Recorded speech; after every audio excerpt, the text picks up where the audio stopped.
নমস্কার বন্ধুরা, স্বপ্ন ব্লগে সবাইকে অনেক অনেক স্বাগত। আজ আমি বানাবো কাঁচা আমের চাটনি।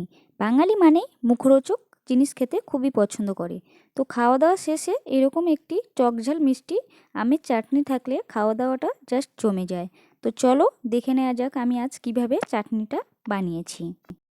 আমি এখানে একটা বড় সাইজের কাঁচা আম নিয়ে নিয়েছি। আমটা একটু নরম হয়ে গেছে, অনেক দিন ধরে রাখা ছিল।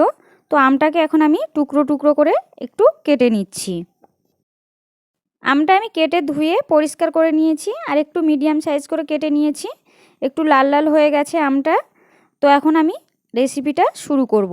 আর আমটা যতটা বেশি পারো একটু জলে ভিজিয়ে রাখলে খুব ভালো হয়। গ্যাস জ্বালিয়ে আমি এখানে কড়াই বসিয়ে দিয়েছি। কড়াইটা আমার গরম হয়ে গেছে।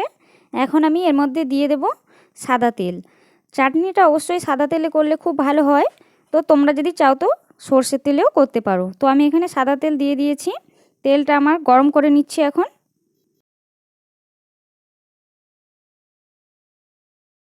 তেলটা গরম হয়ে গেছে। এখন আমি একটা শুকনো লঙ্কা চিড়ে নিয়েছি। শুকনো লঙ্কাটাকে দিয়ে দিলাম আর দিয়ে দিচ্ছি সামান্য পাঁচফোড়ন। সুন্দর একটা পাঁচফোড়নের গন্ধ বেরিয়ে গেছে। এখন আমি কেটে রাখা আমগুলোকে দিয়ে দিচ্ছি। আমগুলো 2-3 মিনিট মতো আমি একটু ভেজে নেব গ্যাসের ফ্লেমটাকে হাই করে।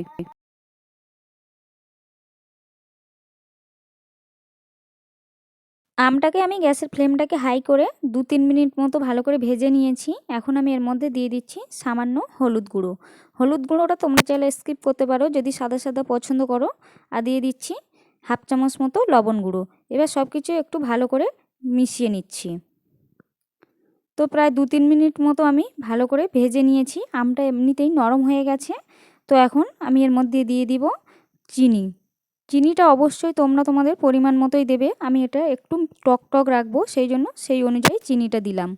আর তোমরা যদি মিষ্টি খুব পছন্দ করো তো একটু চিনির পরিমাণটা বাড়িয়ে দেবে। তো সব কিছু এবার ভালো করে নাড়াচাড়া করে নিয়েছি। এর মধ্যে দিয়ে দেবো আমি জল। আমি এটা ঝোল ঝোল রাখবো, সেই জন্য একটু জলের পরিমাণটা বেশি দেবো। তোমরা যদি এটা শুকনো শুকনো করো তো জলের পরিমাণটাকে একটু কমিয়ে দেবে। এরপর আমি এর মধ্যে দিয়ে দিচ্ছি কিছুটা পরিমাণে কাজু কিশমিশ। দিয়ে আমি নাড়াচাড়া করে এটাকে ঢাকনা চাপা দিয়ে 5 মিনিট মতো রান্না করে নেব। আর গ্যাসের ফ্লেমটাকে একদম লোতে রেখে দেব। 5 মিনিট হয়ে গেছে। তো 5 মিনিট পর আমি ঢাকনাটা খুলছি।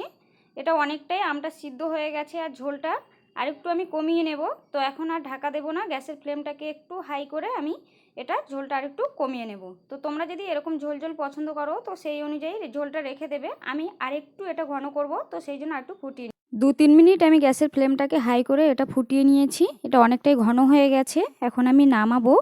তো নামানোর আগে আমি এর মধ্যে গোটা জিরে, ধনে আর মৌরি আমি একসাথে ভেজে গুঁড়ো করে নিয়েছি।